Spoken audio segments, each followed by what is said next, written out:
Buenas tardes, continuamos este mini curso de fotografía para hablar sobre el tamaño del sensor.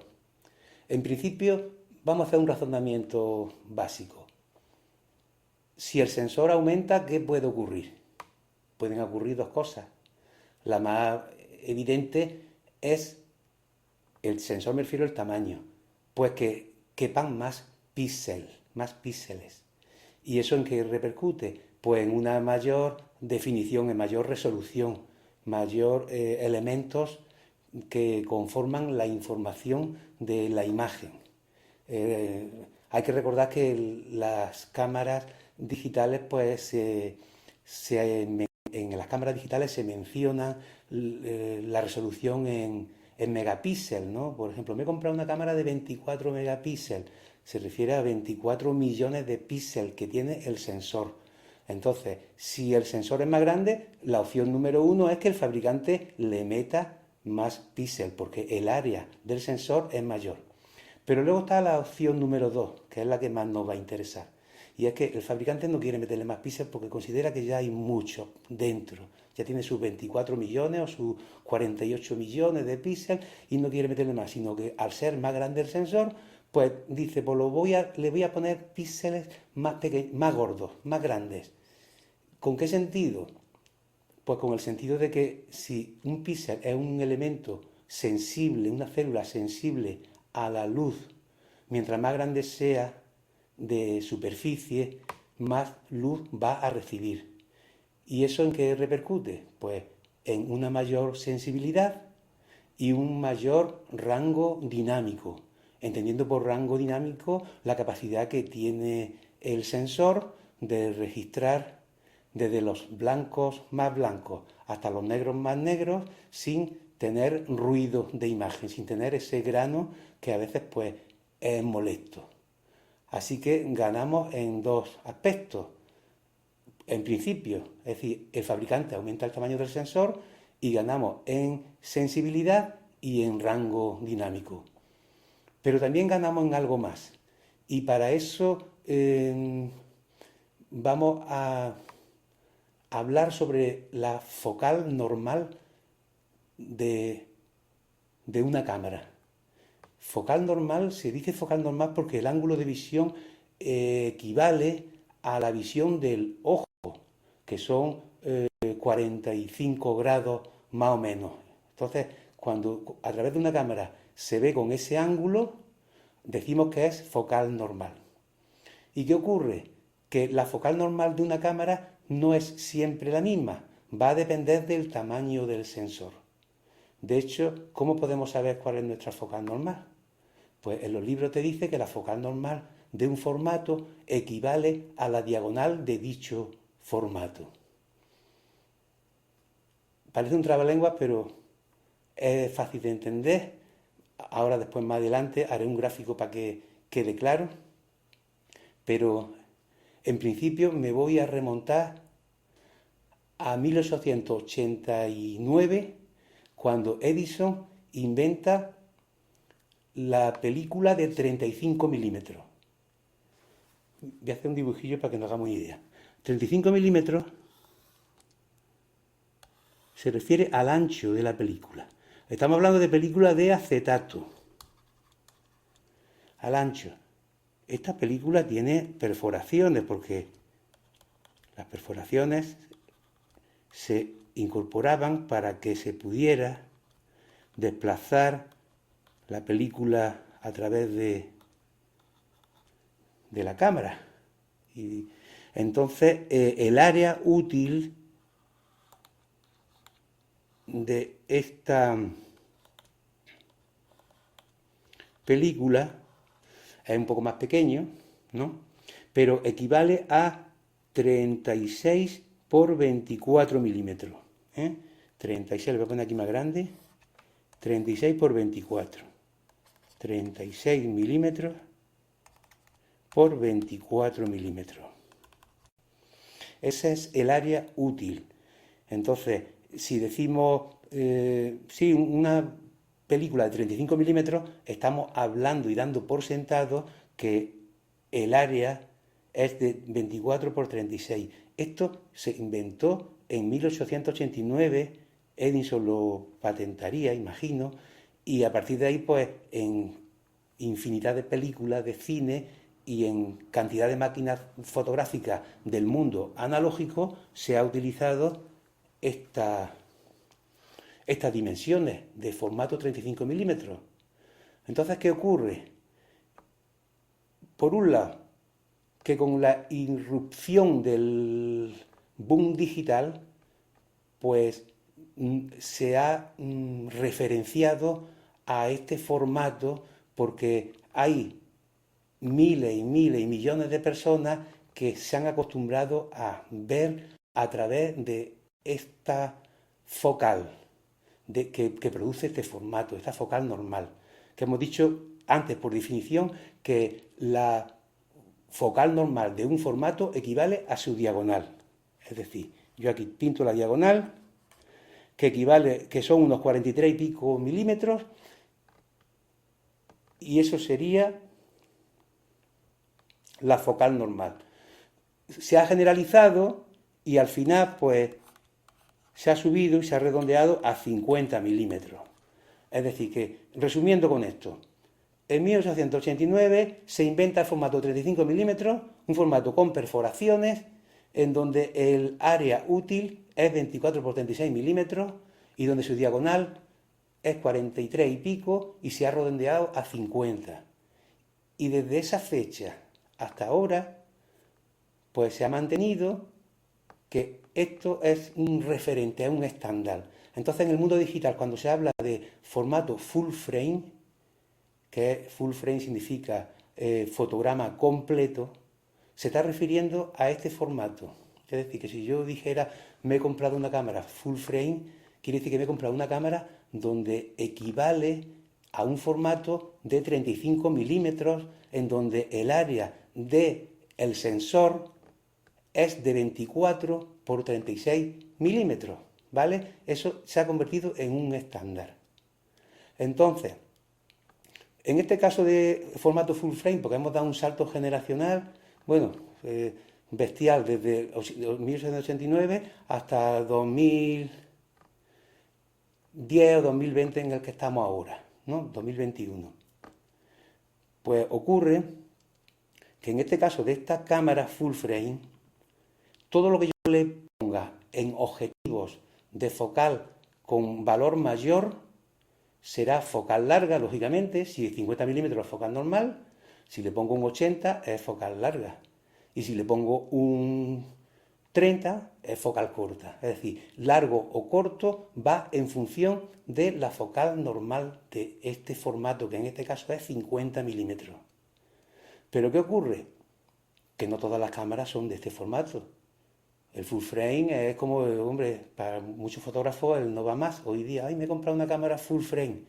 Pero ocurre que lo más normal pues sería tener una cámara compacta con un formato miniatura, o el móvil. El móvil tiene un formato ya minúsculo, en donde al ser los píxeles muy diminutos, pues tenemos grandes problemas con la sensibilidad en momentos nocturnos. Pero bueno, no nos vamos a ir al móvil como elemento ya extremo de mala calidad de imagen, por lo menos en fotografía nocturna, me refiero. Nos vamos a ir al que le sigue por debajo del full frame, que sería el formato APS-C. APS-C. El formato APS-C es más chiquitito. Ahora mismo no recuerdo qué dimensión es, pero es más chico, tiene recorte, se le dice que es en formato con recorte. Y entonces el fabricante implementa el factor de recorte FC, que por ejemplo en Canon es 1,6 y en Nikon es 1,5. Factor de recorte. ¿Eso qué quiere decir? Pues eso quiere decir que como estamos siempre referenciando el tema de cómo responde nuestra cámara que nos acabamos de comprar con la cámara full frame, pues quiere decir que yo ahora, si me he comprado una cámara APS-C de factor 1,6, que esto se me ha ido, 1,6, quiere decir que un objetivo de 50 milímetros, que es la focal normal para un full frame, en una cámara APS-C, para saber el efecto que crea, tendría que multiplicarlo por ese valor de recorte, es decir, por 1,6. Y entonces, pues me daría una información de que la focal normal aquí en este caso, pues es, pues no sé, tendría que calcularlo ahora mismo, pero creo que es 70 y tantos o 80, creo que sale cerca de 80, ¿vale? Es decir, que 80 milímetros es la focal normal en un formato APS-C. Y en un formato de otras características, pues cambiará. Entonces, la focal tiene que ver mucho el efecto que haga con respecto al el tamaño del sensor. Otra cosa a nivel histórico también importante es que en cámaras más pequeñitas, como en la televisión, cuando se inventa en 1926, creo que fue, se fabrican las primeras cámaras de televisión, que eran tubos de cámara, y los tubos de cámara se miden en pulgadas. La primera cámara de televisión era de 1 pulgada. Luego pues se fabricaron cámaras de 3/4 de pulgada, un poco más ligeras, y luego cámaras más domésticas de media pulgada. Entonces, ¿qué ocurre? Que con las cámaras pequeñitas digitales, ya en vez de hablar referenciándonos al full frame, ya el fabricante aporta la información en pulgadas. Es decir, que nos vamos a encontrar cámaras donde el fabricante dice que su cámara es de 3/4 de pulgada, que es 2/3 de pulgada, que es media pulgada o que es 1/6 de pulgada, que es el móvil. Es decir, que lógicamente estos son fracciones en donde pues, queda claro que 1/6 es algo muy chiquitito, medio es la mitad de 1 pulgada y 3/4, pues mira, pues casi 1 pulgada, ¿no? De 1 pulgada la divide en 4 trozos y te quedas con 3, ¿no? Es decir, que claramente el objetivo es que tengamos una cámara con un mayor tamaño del sensor. Lógicamente, a mayor tamaño del sensor, la cámara pues, va a ser más voluminosa, las ópticas van a ser más costosas, es decir, que todo tiene también sus pros y sus contras. En este caso, el contra de que uno quiere una cámara ligera, ¿vale? Pues bueno, visto esto, vamos a hacer una comparativa entre dos cámaras, una full frame y otra APS-C, para ver qué ocurre, aparte de lo que hemos tratado sobre la mayor sensibilidad de la full frame y mayor rango dinámico con respecto a las de formato más pequeño. Entonces, esta primera foto está hecha con una cámara APS-C, que hemos dicho en este caso es una cámara Canon con factor de recorte 1,6. Es decir, que se le ha montado un objetivo de 50 milímetros, pero ese 50 milímetros no es focal normal en la APS-C. Esos 50 milímetros es una focal larga. Actúa como un pequeño teleobjetivo. Entonces, vamos a ver ahora en la siguiente foto, en donde el 50 milímetros se lo hemos montado a una full frame. La distancia de las dos es la misma, es decir, que la foto se ha tirado a 1,20 o 1,30 metros. Un metro y 20 centímetros, 1,30 centímetros, ¿vale? Es decir, que las dos se ha tirado a la misma distancia, pero aquí notamos ya esa ventaja del full frame en donde podemos, digamos, hacer fotos estando más desahogados. Las dos tienen la misma profundidad de campo, es decir, no hemos cambiado de focal, por lo tanto la profundidad de campo es la misma. Por internet circulan muchas historias acerca de que el tamaño del sensor repercute en la profundidad de campo y no, eso es mentira. Es decir, si tú no te mueves del sitio, la profundidad de campo es idéntica, porque vamos a recordar los 4 factores en donde repercute que la profundidad de campo varía. Primero, círculo de confusión, que es el que se establece como tope de nitidez aceptable. Una vez sentada esa premisa, los tres factores siguientes son: diafragma, a más cerrado, más profundidad de campo; focal, a focal más corta, más profundidad de campo; y el siguiente, distancia de enfoque, a mayor distancia de enfoque, más profundidad de campo. Por lo tanto, en estas dos cámaras, full frame y APS-C, si yo le he montado la misma focal y no he variado la distancia ni el diafragma, las dos estaban hechas con un diafragma 5,6, la profundidad de campo tiene que ser la misma. Ahí no puede haber milagros. Vamos a ver ahora la siguiente diapositiva, en donde ahora yo he querido con la APS-C conseguir el encuadre de la full frame. Acordaros que con la APS-C a una distancia de 1,20 m, pues sacaba el cubo pelado y mondado, no había aire, no había espacio. Y entonces aquí ya me di cuenta porque con la APS-C yo, para conseguir el mismo efecto de la full frame, tengo que irme mucho más lejos, en concreto a unos 2,10 m o 2,20 m. Tengo que irme para atrás. Entonces, quieras que no, ya vemos una ventaja de la full frame sobre un formato más pequeñito, en este caso la APS-C. Y esa ventaja es que a lo mejor yo estoy en un espacio pequeño, en una habitación pequeñita, donde tengo que hacer una fotografía o una grabación de vídeo, y entonces pues con la full frame podría hacer un encuadre de unas características determinadas sin tener problemas, un plano un poco más abierto, mientras que con la APS-C tendría que a lo mejor pues limitarme a unos planos más cerrados. Vamos a ver la siguiente diapositiva, en donde esta es ahora la cámara full frame, en donde yo digo, bueno, pues voy a conseguir el efecto que ha sacado la APS-C a 1,20 m. Y para conseguir ese efecto me he tenido que acercar un montón. Claro, ocurre una cosa: si yo me acerco, si yo varío la distancia, sí afecta la profundidad de campo. Vamos a ver una comparativa, aunque no se va a notar mucho, pero algo se nota. En la siguiente diapositiva, aquí estamos viendo que la APS-C, que la hemos tirado a 1,30 m más o menos, ¿no? Y ahora yo, para conseguir con la full frame el mismo plano del cubo este de pintura, pues me he tenido que acercar a 70 centímetros y consigo un efecto parecido. En teoría y en la práctica se ve un poquito también ahí, al haberme acercado, al haber reducido la distancia de enfoque, pues claramente en la cámara full frame tengo ahora un poco menos de profundidad de campo.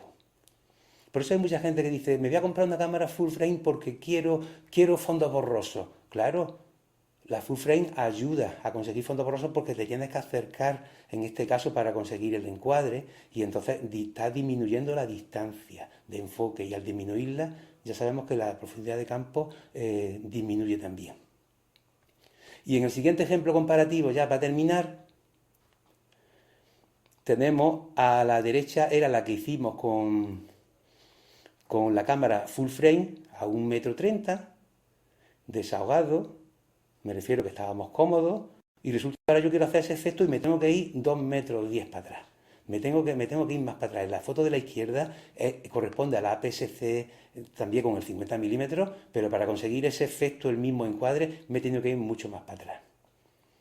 Y también aquí ocurriría pues lo mismo. En la full frame, como la distancia de enfoque es más corta, la imagen de la derecha, en teoría, y en la práctica también, en el repujado ese que hay de hierro horizontal donde están los rótulos de full frame y APS-C de la izquierda, pues vemos como en la izquierda se dibuja un poco mejor, se adivina mejor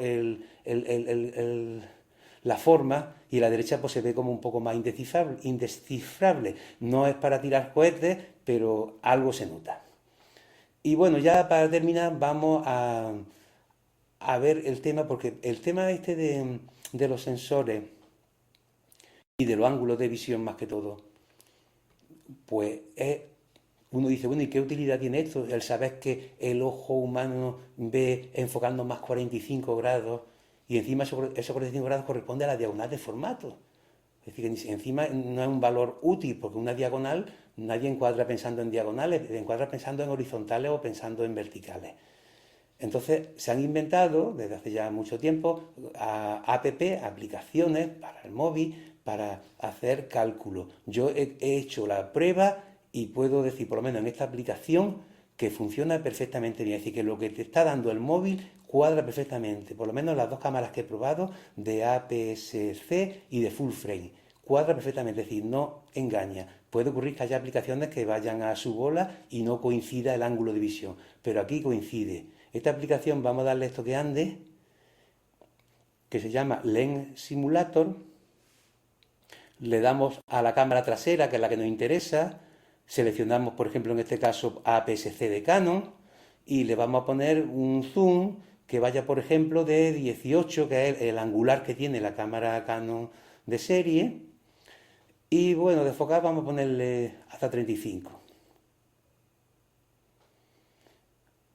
Entonces lo ponemos horizontal y aquí, bueno, si le damos aquí al botón Digital Zoom, ahí lo podemos, digamos, ver en un poco en tamaño más grande. Y con el deslizador de aquí de abajo podemos cambiar la focal. La focal viene arriba, por ejemplo, 34 milímetros, f34, ¿no? Y lo podemos ir bajando 30, 20, 28, hasta 18. Ahora mismo está en 19, hasta 18. Y ahí a la izquierda, donde pone FOV 63, pues es el ángulo de visión horizontal. Ese ángulo es importante tenerlo también en mente. ¿Por qué? Pues porque es lo que me está cubriendo el horizonte. Es decir, yo me puedo hacer una idea de decir, bueno, pues con 63 grados, pues esto es lo que me cubre. Hombre, uno no va a saber cuántos 63 grados. Tú sabes mentalmente, bueno, cuántos son 45, sí, y cuántos son 90 también. Porque son ángulos, y en base a eso pues puedes hacerte una idea de por dónde andan los 63. Y con dos lápices o lo que sea, pues puedes abrir, puedes decir, bueno, pues esto hago así, este es el ángulo, no tengo aquí otro lápiz, y entonces pues con ese ángulo, dirigiéndolo hacia la escena, podría hacer una previsualización, un cálculo. Bueno, eso que estoy hablando de los ángulos y dos lápices, eso es prehistórico, porque estoy hablando de una época donde no existían los móviles.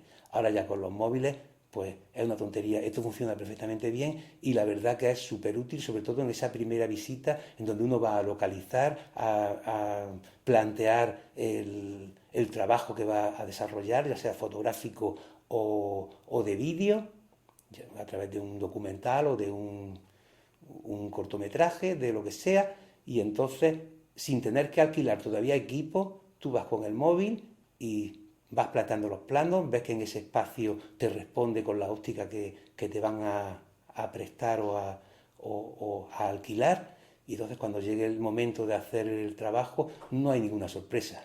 Es decir, que son calculadoras que son útiles.